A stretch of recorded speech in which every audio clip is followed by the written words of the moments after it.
మధ్యన ఇన్‌స్టాగ్రామ్‌లో కొన్ని వీడియోలు అంటే ఇంతకుముందు యూట్యూబ్‌లో ఉండేవి. ఇప్పుడు ఇన్‌స్టాగ్రామ్‌లో ఉండేవన్నమాట. అంటే అబ్రాడ్‌కొచ్చి సెటిల్ అయినటువంటి వాళ్ళు, అయ్యో! కష్టాలు పడుతున్నాం, అబ్బో! కష్టాలు పడుతున్నాం అని చెప్పి వీడియోలు పెడుతుంటారు కదా! అవి ఒక 2 వేరియేషన్‌లు. అంటే అబ్రాడ్‌లో ఉండేవాళ్ళు ఎలా పెడతారు?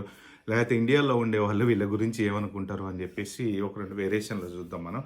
ఎందుకో నాకు కొంచెం ఓవర్ అనిపిస్తది. ఏదో ఇక్కడ వచ్చి కష్టాలు అన్నట్టు.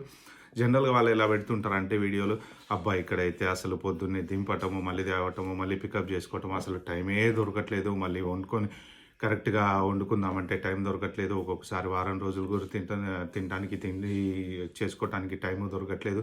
ఇండియాలో ఉంటే అందరూ పక్కన ఉంటారు. ఎవరో ఒకళ్ళు హెల్ప్ చేసే వాళ్ళు ఉంటారు. పనోళ్ళు ఉంటారు. వాళ్ళు ఉంటారు. వీళ్ళు ఉంటారు. ఇక్కడైతే అసలు ఎవ్వరు పట్టించుకోరు. మీరేమో మేము అక్కడ ఉండి ఇక్కడ ఏదో సుఖపడుతున్నాం అనుకుంటున్నారు. ఇక్కడ మేము ఎన్ని కష్టాలు పడుతున్నాం. ఒక్కొక్కళ్ళైతే ఒక స్టెప్ ముందుకేసి కడుపు నిండా అన్నం తిని ఎన్ని రోజులైందో అని లెవెల్‌లో మాట్లాడుతూ ఉంటారనమాట. అంటే ఏంటంటే, ఇక్కడ అసలు కష్టాలు బాగా ఉన్నాయని చెప్పేసి మనం పబ్లిక్‌లో పబ్లిసిటీ ఇచ్చుకోవడం దాన్ని. ఓకే. ఇండియాలో ఉండేవాళ్ళు అనుకుంటారంటే, "అరే! మీరు ఇట్లనే మాట్లాడతారు భయ్. మీరు అక్కడ ఉంటారు. కష్టాలు అంటారు. అంటే మేము వస్తామని భయం అనుకుంటున్నారా? లేకపోతే మరి అన్ని కష్టాల మధ్యన ఎవడుండమన్నాడు అక్కడ? రండి ఇండియాకి. ఇక్కడ ఉండండి. ఇక్కడ పనోళ్ళు ఉన్నారు.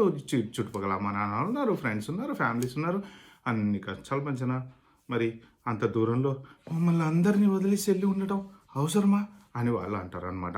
అంటే మీరు అక్కడ ఉంటారు, డబ్బులు సంపాదించుకుంటారు, ఇండియాకి పంపించుకుంటారు, ఇక్కడ ఇల్లులు కొనుక్కుంటారు, ఫ్లాట్లు కొనుక్కుంటారు, స్థలాలు కొనుక్కుంటారు. చూసేవాళ్ళకి మాత్రం అబ్బో! మీకు అబ్రాడ్‌లో అసలు ఎన్ని కష్టాలు ఉన్నాయో అన్నట్టు కలరింగ్ ఇస్తారని చెప్పి ఇండియాలో ఉండేవాళ్ళు అనుకుంటున్నారనమాట. మరి ఈ రెండిట్లో ఫస్ట్‌ది కరెక్టా? సెకండ్‌ది కరెక్టా? మీరేమనుకుంటున్నారని మాత్రం కింద కామెంట్‌లో మెన్షన్ చేయడం అస్సలు మర్చిపోకండి. Bye bye. Have a good day.